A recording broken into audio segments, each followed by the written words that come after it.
हरिओम, राधे राधे। बच्चों, कल आपका बोर्ड का पेपर है, 12th के हिंदी के बच्चों का।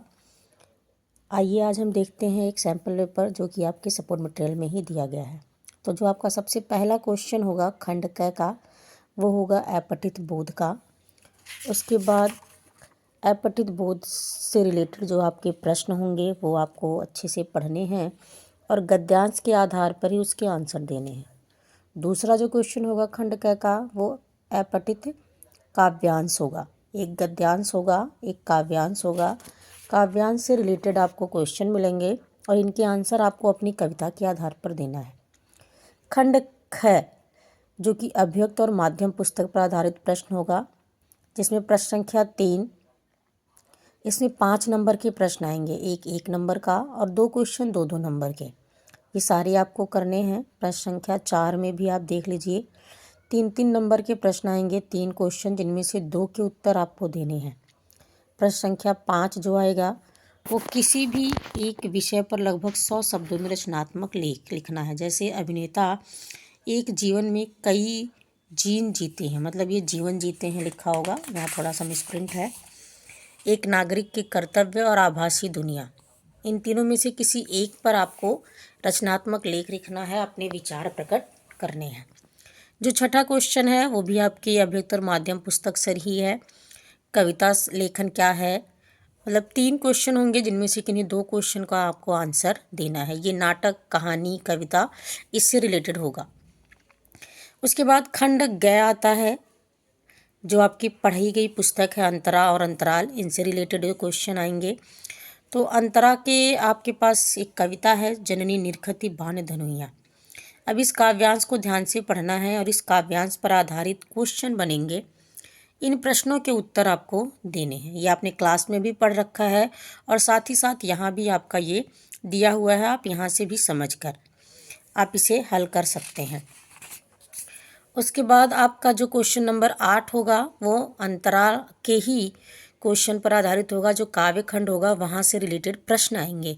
जैसे अभी ये देख लो, विद्यापति और जायसी की नायिकाओं में किस प्रकार की समानता है, ये पूछा है। महानगरी जीवन से मनुष्य प्रकृति से दूर हो गया है, बसंत आया पाठ से है। घनानंद कवित्व के आधार पर नायिका की विशेषताओं पर प्रकाश डालिए। तो ये आपके काव्य खंड से रिलेटेड क्वेश्चन है। उसके बाद जो 9वां क्वेश्चन आपका आएगा वो संदर्भ प्रसंग व्याख्या आएगा, जिसमें 2 काव्य खंड होंगे। एक तो आपका प्राचीन काव्य खंड से होगा और एक नवीन काव्य खंड से होगा। तो ये देखो, यह वह विश्वास नहीं जो अपनी लघुता से भी कापा, तो यह एक दीप अकेला पाठ है। और अगहन दिवस घटा निस बाड़े, दूभर दुख सो जाई की मिकाड़े, मलिक मोहम्मद जायसी का जो लेसन है वहाँ से। तो दोनों में पहले आपको संदर्भ बताना है, फिर प्रसंग बताना है, फिर व्याख्या बतानी है, फिर विशेष बताना है। 10वां नंबर जो क्वेश्चन आपका आएगा वो गद्यांश पर आधारित एक पैराग्राफ आएगा, जो आपने पढ़ रखा है।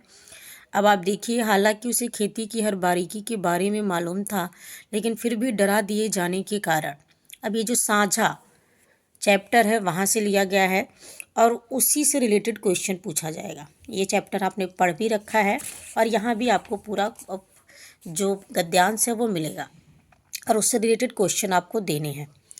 क्वेश्चन नंबर 11 होगा, ये आपके प्रश्न पत्र होंगे जो गद्य खंड पर आधारित होंगे। जैसे यहाँ कुटज से आया है, जहाँ कोई वापसी से, और दूसरा देवदास से।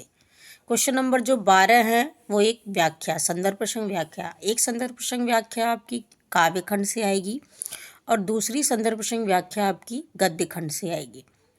तो दोनों का प्रोसेस सेम है लिखने का। पहले आप संदर्भ बताएंगे, संदर्भ में जो पाठ है उसका नाम और उसके राइटर का नाम बताएंगे। फिर विशेष प्रसंग बताएंगे, प्रसंग में ये बताएंगे कि उस पाठ में किस बारे में बात की गई है। उसके बाद आप बताएंगे व्याख्या, फिर विशेष। अब जैसे पुर्जे खोलकर ठीक करना उतना कठिन काम नहीं है। ये क्या है, घड़ी के पुर्जे चैप्टर है, सुमिरनी के मनके का जो एक पार्ट है घड़ी के पुर्जे, और लिखा किसने है, चंद्रधर शर्मा गुलेरी ने। यहाँ धर्म की बात की गई है। उसके बाद दूसरा कुटज वाला चैप्टर है जो हजारी प्रसाद द्विवेदी ने लिखा है, और यहाँ कुटज के बारे में नाम बड़ा है या क्या बड़ा है इसकी बात की जा रही है। जो आपका 13 नंबर का क्वेश्चन होगा वो 5-5 नंबर के 2 क्वेश्चन होंगे। ये आपके अंतराल की बुक से आएगा। अंतराल में आपको 3 चैप्टर पढ़ने हैं।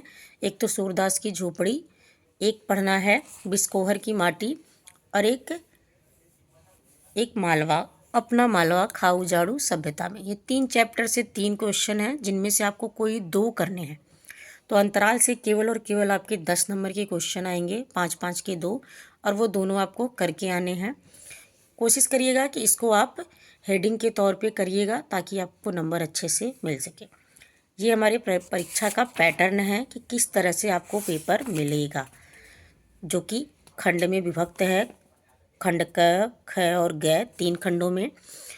पहला जो खंड क है वो अपठित बोध। अपठित बोध में गद्यांश और पद्यांश आएगा, जो कि आपने पढ़ा नहीं है, आपको वहीं समझना है और उसका आंसर देना है। खंड ख जो होगा वो अभियुक्त और माध्यम पुस्तक पर आधारित होगा, जो आपकी ये क्या नाम है, प्रिंट मीडिया, रेडियो, संचार, ये सब जो आपने पढ़ा था, कहानी, नाटक, इनके बारे में आएगा। बीट हो गया, क्या था, पत्रकारिता क्या है। खंड ग आपकी अंतरा और अंतराल वाली पुस्तक पर आधारित होगा। तो इस तरह से आपके क्वेश्चनों का विभाजन होगा। इसे ध्यान से पढ़िएगा, समझिएगा और कोशिश करिएगा जो आंसर आपको सबसे पहले आ रहा है उन्हें आप अच्छे से अपनी बुक में, अपने आंसर बुक में लिखिएगा। धन्यवाद बच्चों।